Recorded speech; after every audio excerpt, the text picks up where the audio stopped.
الحمد لله رب العالمين والعاقبة للمتقين والصلاة والسلام على سيد الأنبياء والمرسلين وعلى آله وأصحابه ومن تبعهم بإحسان إلى يوم الدين. اللهم صل على روح محمد في الأرواح وصل على جسد محمد في الأجساد وصل على قبر محمد في القبور. رب اشرح لي صدري ويسر لي أمري واحلل عقدة من لساني يفقهوا قولي. سبحان ربك رب العزة عما يصفون وسلام على المرسلين والحمد لله رب العالمين. سورہ یاسین کے مضامین کا تذکرہ کیا جا رہا ہے. گزشتہ نشست میں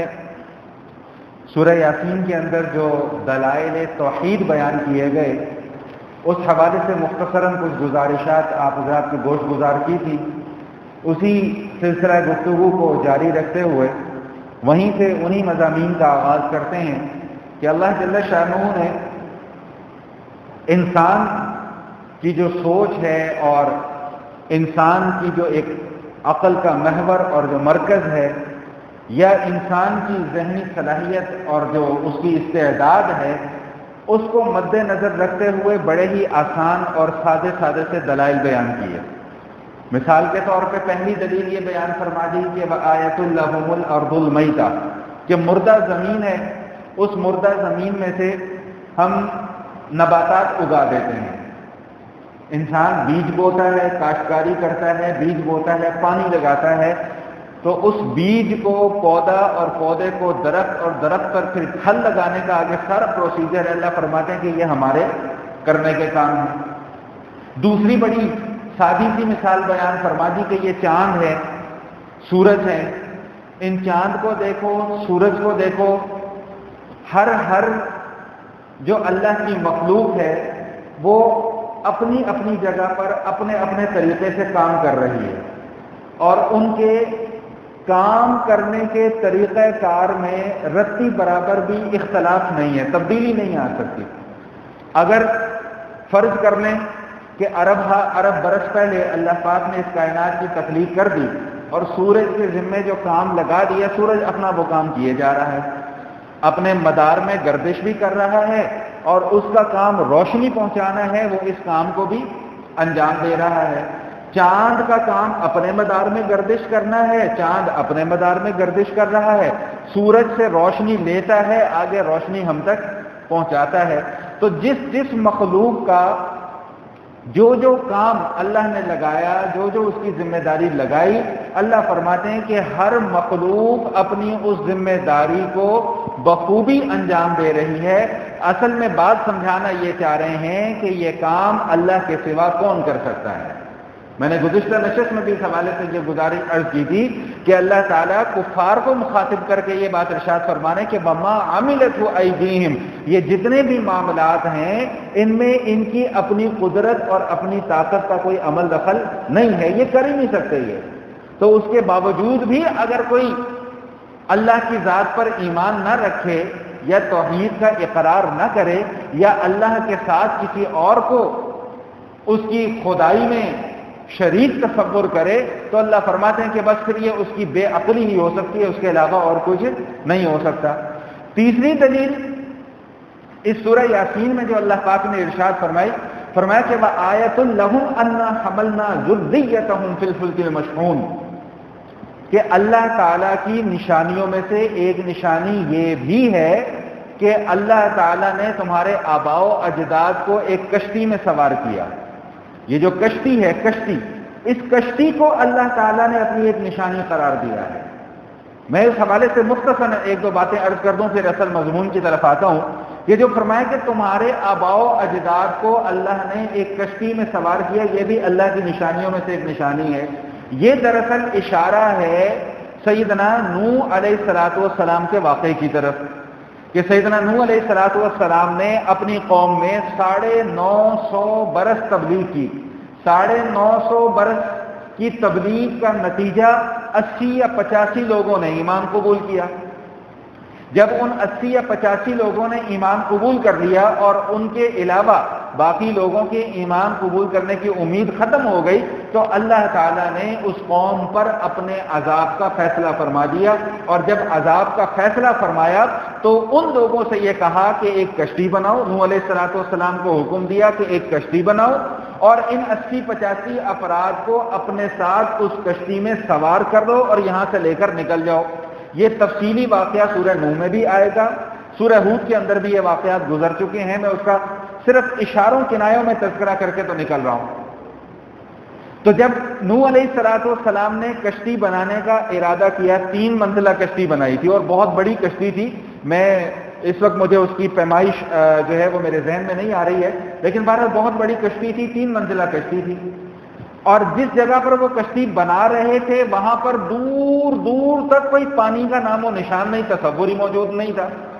تو جب انہوں نے کشتی بنانے کا آغاز کیا تو لوگ مذاق اڑاتے تھے کہ نوح کیا بات ہے، خشکی پہ کشتی چلانے کا ارادہ ہے؟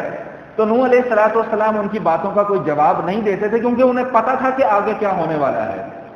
اور پھر اللہ تعالیٰ نے اس واقعے کا جو نقشہ کھینچا ہے، ایک دفعہ رونگٹے کھڑے ہو جاتے ہیں، انسان کی عقل پریشان ہو جاتی ہے، کلیجہ منہ کو آ جاتا ہے کہ اللہ فرماتے ہیں کہ پھر آسمان سے بھی پانی برسا اور زمین سے بھی پانی نکلا، اور اتنا پانی برسا اور اتنا پانی نکلا کہ نوح علیہ السلام کے 4 بیٹوں میں سے ایک نافرمان بیٹا جو کہتا تھا کہ میں پہاڑ پر چڑھ جاؤں گا، تو اس کو جواب یہی دیا گیا کہ آئے تو آسمان کی بلندیوں تک بھی پہنچ جائے تو تجھے کوئی بچانے والا نہیں ہے۔ چنانچہ اللہ تعالیٰ نے اس سورہ یاسین میں اس واقعے کی طرف اشارہ فرمایا۔ یہ دنیا کہتے ہیں کہ روئے زمین پر یہ سب سے پہلی تخلیق تھی کشتی، سب سے پہلی، اس سے پہلے کشتی کا کوئی تصور موجود نہیں تھا۔ تو اللہ تعالیٰ توحید کے دلائل میں سے اس کشتی کو بیان فرما رہے ہیں کہ تم دیکھتے نہیں ہو کہ سمندروں میں، دریاؤں میں کتنے بڑے بڑے بحری جہاز، کتنی بڑی بڑی کشتیاں جو لوگوں کو لانے لے جانے کا بھی کام کر رہے ہیں، سامان لانے لے جانے کا بھی کام کر رہے ہیں۔ تو اللہ تعالیٰ ارشاد فرما رہے ہیں کہ یہ جو کشتی سمندر کے اوپر چل رہی ہے، یا جو بحری جہاز سمندر کے اوپر چل رہا ہے، اللہ فرماتے ہیں یہ ہماری نشانیوں میں سے ایک نشانی ہے۔ میں اس کی ایک مثال دیتا ہوں کہ چند اونس وزن کی سوئی ہوتی ہے، سوئی چند اونس وزن ہوتا ہے اس کا، آپ اس کو پانی میں ڈالیں، وہ 1 سیکنڈ کے لیے بھی پانی کی تہہ پر نہیں رہ سکتی ہے، اور یہ ہزاروں من اور ہزاروں ٹن وزنی جو بحری جہاز ہیں، یہ کس طرح سمندر کا سینہ چیرتے ہوئے جو ہیں اس میں چلتے چلے جا رہے ہیں۔ اللہ فرما رہے ہیں کہ یہ ہمارے حکم سے چل رہے ہیں۔ وَإِن نَّشَأْ نُغْرِقْهُمْ فَلَا صَرِيخَ لَهُمْ وَلَا هُمْ يُنقَذُونَ، اور جب ہم ان کو ڈبونے کا ارادہ کر دیں گے، حکم دے دیں کہ بھئی آج یہ سمندر میں جہاز ڈوب جائے، تو اللہ فرماتے ہیں کہ اس وقت پھر ان کی فریاد رسی کو کوئی آنے والا نہیں ہے، اور نہ اس عذاب سے ان کی کوئی جان چھڑانے والا ہے۔ اللہ تعالیٰ یہ ساری باتیں مجھے اور آپ کو سمجھا رہے ہیں کہ یہ بھی ہماری نشانی ہے، یہ بھی ہماری نشانی ہے، یہ بھی ہماری نشانی ہے۔ اس کے باوجود اگر کسی کی عقل پر پردے پڑ جائیں اور وہ توحید کا اقرار نہ کرے، یا توحید کا اقرار تو کرتا ہو لیکن ساتھ شرک بھی کرتا ہو، تو یہ عقل پر اگر کسی کے پردے پڑ جائیں تو اللہ فرماتے کہ پھر اس کا کوئی علاج نہیں ہے، پھر اس کا حل یہی ہے کہ پھر اسے آخرت میں اللہ کے عذاب کا سامنا کرنا پڑے گا، اللہ کی پکڑ کا سامنا کرنا پڑے گا۔ میں بار بار ایک ہی بات آپ کے سامنے عرض کر رہا ہوں کہ سورہ یاسین صرف مردوں کو بخشوانے کے لیے نہیں ہے۔ سورہ یاسین کے تو مضامین ایسے ہیں کہ اگر کوئی انسان ان کو کھلے دل سے پڑھ لے تو اس کی کایا پلٹ جائے، اس کا دل بدل جائے، وہ اپنے اندر واضح طور پہ تبدیلی محسوس کرے کہ میں پہلے کیا تھا اور میں اب کیا ہوں۔ لیکن افسوس یہ ہے کہ ہم نے قرآن کو بھی ایک تماشا بنا کے رکھا ہوا ہے، اور ہم نے قرآن کو بھی ایک مذاق بنا کے رکھا ہوا ہے، ایک کھیل سمجھا ہوا ہے ہم نے۔ ایک کھیل اور تماشے سے زیادہ الامان الحفیظ الیاذ باللہ ہمارے ہاں قرآن کا مقام اور مرتبہ نہیں ہے۔ بہرحال یہ ایک علیحدہ موضوع ہے، اس پر پہلے بھی کئی مرتبہ بات ہو چکی ہے اور آئندہ بھی ہوتی رہے گی۔ تو اللہ تعالیٰ یہاں پر یہ بات ارشاد فرما رہے ہیں کہ وَإِن نَّشَأْ نُغْرِقْهُمْ فَلَا صَرِيخَ لَهُمْ وَلَا هُمْ يُنقَذُونَ، کہ اگر ہم ان کشتیوں کو، ان بحری جہازوں کو ڈبونے کا ارادہ کر لیں تو ان کو کوئی بچانے والا نہیں ہے۔ لیکن اگلی آیت دیکھیے کتنی خوبصورت آیت ہے، کیا ہے اگلی آیت؟ إِلَّا رَحْمَةً مِنَّا وَمَتَاعًا إِلَىٰ حِينٍ، لیکن یہ ہماری رحمت کے فیصلے ہیں کہ بحری جہاز جو ہے وہ سمندر میں بھی چل رہے ہیں، ہوائی جہاز ہواؤں میں اڑ رہے ہیں۔ اللہ فرما رہے ہیں یہ ہماری رحمت کے فیصلے ہیں۔ وَمَتَاعًا إِلَىٰ حِينٍ، اور دوسری وجہ کیا ہے؟ دوسری وجہ یہ ہے کہ اللہ تعالیٰ نے کائنات کا اور کائنات کے اندر موجود ہر شے کا ایک وقت متعین کر دیا ہے۔ اس متعین وقت سے پہلے اس شے کا خاتمہ ممکن نہیں ہے۔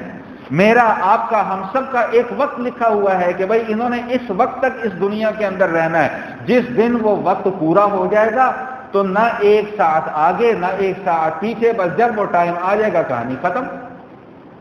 تو کیا اللہ فرما رہے ہیں کہ الا رحمتا منا ومتاعا الی حین، یہ ہماری رحمت ہے، یہ ہماری رحمت کے فیصلے ہیں کہ جس کی وجہ سے تم دنیا میں ان چیزوں سے نفع اٹھا رہے ہو، فائدہ اٹھا رہے ہو۔ اللہ فرماتے ہیں اگر ہم یہ اپنی رحمت کے فیصلے ختم کر دیں تو تم کسی چیز سے نفع نہیں اٹھا سکتے، کسی چیز سے فائدہ نہیں اٹھا سکتے۔ یہ اللہ کا فیصلہ ہے جو تمہارے ساتھ اللہ پاک نے یہ معاملہ کیا ہوا ہے۔ اور اس کے بعد اللہ تعالیٰ دوسری بات جو یہاں پر ارشاد فرماتے ہیں کہ وَخَلَقْنَاهُم مِّن مِّثْلِهِ مَا يَرْكَبُونَ، کشتی کا تذکرہ کیا، اور کشتی کے تذکرے کے ساتھ فرما دیا کہ اس کے علاوہ بھی ہم بہت ساری ایسی چیزیں پیدا کریں گے جن کو تم اپنی سواری کے لیے استعمال کرو گے۔ اس پر 2-3 منٹ کی گفتگو سماعت فرما لیں۔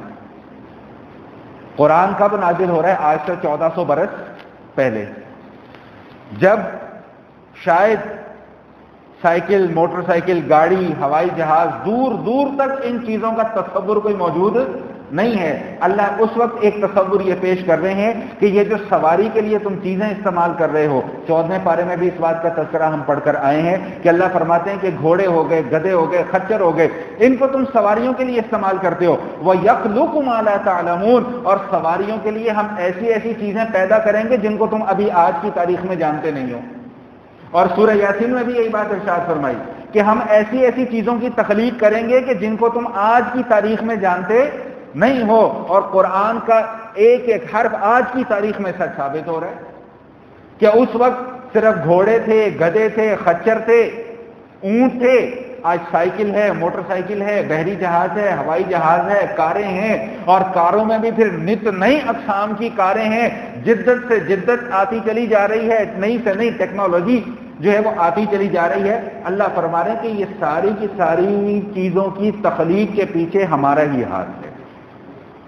ایک جملہ صرف عرض کروں گا پھر بات کو آگے چلاؤں گا۔ پوری کی پوری کائنات اور کائنات کے اندر جتنی بھی اللہ کی مخلوق ہے، بالواسطہ یا بلا واسطہ وہ اللہ ہی کی تخلیق ہے۔ آسمان، زمین، انسان، فرشتے، جنات، پہاڑ، دریا، سمندر،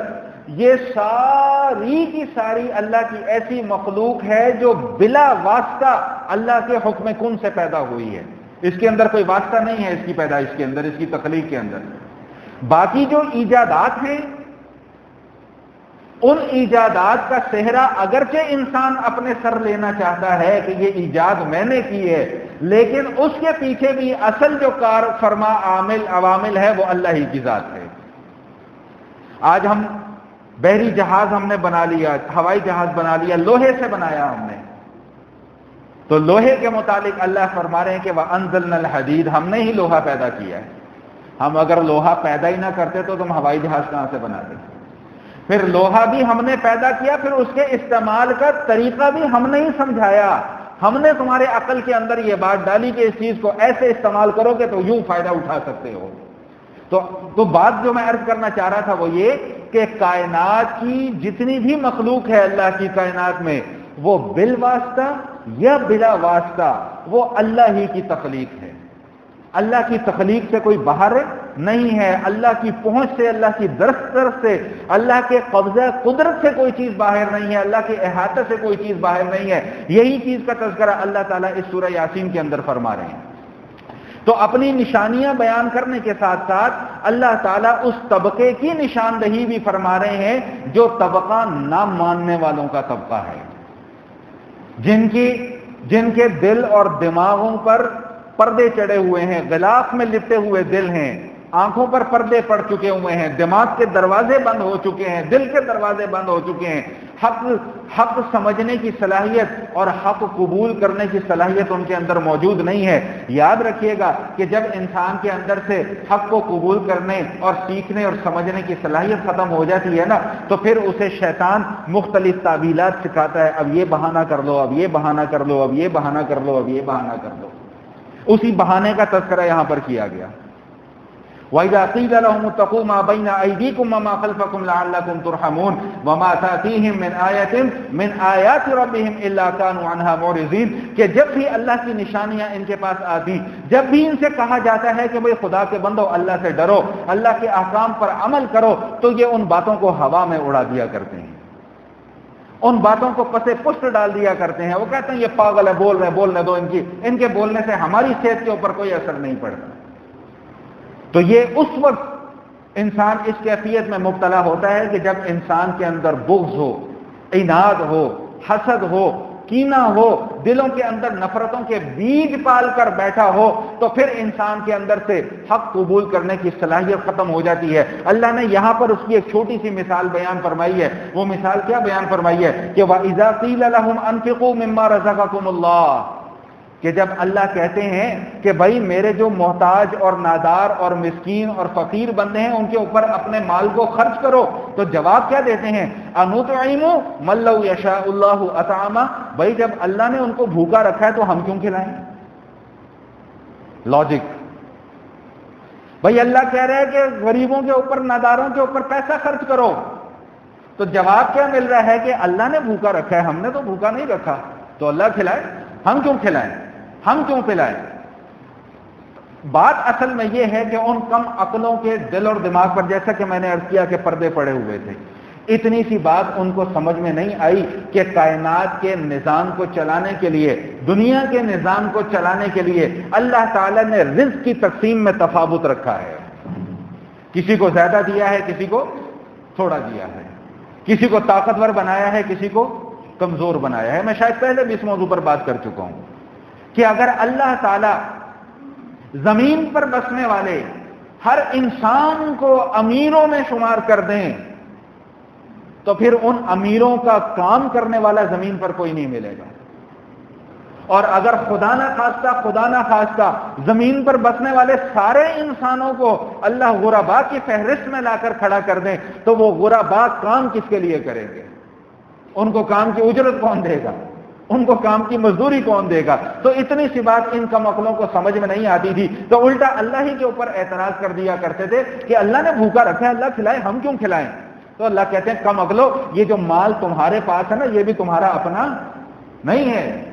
حدیث شریف میں آتا ہے، مفہوم ہے حدیث شریف کا، کہ رسول اللہ صلی اللہ تعالی علیہ وآلہ وسلم نے ارشاد فرمایا کہ انسان یہ کہتا رہتا ہے جی میرا مال، میرا مال، میرا مال، میرا مال، فرمایا کہ تمہارا مال تو صرف وہ ہے جو تم نے پہن لیا، یا تمہارا مال وہ ہے جو تم نے کھا لیا، یا تمہارا مال وہ ہے جو تم نے آگے اللہ کے راستے میں صدقہ و خیرات کر دیا۔ اس کے علاوہ جو کچھ تمہارا بینک بیلنس ہے، جو تمہاری جائیداد ہے، جو تمہارا کاروبار ہے، جو تمہاری گاڑیاں ہیں، جو تمہارے بنگلے ہیں، جو تمہاری جائیدادیں ہیں، جو تمہاری جاگیرداریں ہیں، جو تمہاری زمینیں ہیں، وہ سب کچھ تمہارے ورثاء کا ہے۔ آج تمہاری آنکھیں بند ہوں گی، کل ان کے اندر جھگڑے شروع ہو جائیں گے، یہ اتنا حصہ میرا، اتنا حصہ میرا، اتنا حصہ میرا۔ اللہ کے نبی فرمائے تمہاری چیزیں تو صرف تین ہیں، جو تم نے کھا لیا، جو تم نے پہن لیا، یا جو تم نے اللہ تعالیٰ کے راستے میں صدقہ و خیرات کر دیا، اس کے علاوہ تمہارا مال کوئی مال نہیں ہے۔ یہی بات اللہ یہاں پر سورہ یاسین کے اندر سمجھانا چاہ رہے ہیں کہ بھائی یہ جو مال جس کے اوپر تم اکڑ دکھا رہے یہ تمہارا نہیں ہے، یہ ہم نے دیا ہوا ہے، ہم نے دیا ہوا ہے۔ پورا قرآن اٹھا کر دیکھ لیں، پورا قرآن پڑھ لیں، جہاں اللہ مال خرچ کرنے کی ترغیب دیں گے وہاں پہلے ذہن سازی اللہ یہی فرمائیں گے وَمِمَّا رَزَقْنَاهُمْ يُنْفِقُونَ، ہم نے دیا ہے، ہم نے دیا، اللہ جتلاتے ہیں، اور اللہ کا حق ہے کہ وہ جتلائے۔ مجھے اجازت نہیں ہے، آپ کو اجازت نہیں ہے یہ لفظ استعمال کرنے کی کہ ہم ایسے ہیں تو ہم ویسے ہیں، مجھے اور آپ کو یہ الفاظ زیب نہیں دیتے، اس کو یہ الفاظ زیب دیتے ہیں، اس کی شان کے مطابق ہیں یہ الفاظ۔ وہ یہ کہہ سکتا ہے کہ ہم نے تمہیں دیا ہے، تم ہمارا کھاتے ہو، ہمارا پہنتے ہو، ہمارا اوڑھتے ہو، پھر بھی ہماری ہی نافرمانی کے راستے پر چلتے ہو۔ تو سورہ یاسین کے اہم ترین مضامین میں سے ایک مضمون یہ بھی ہے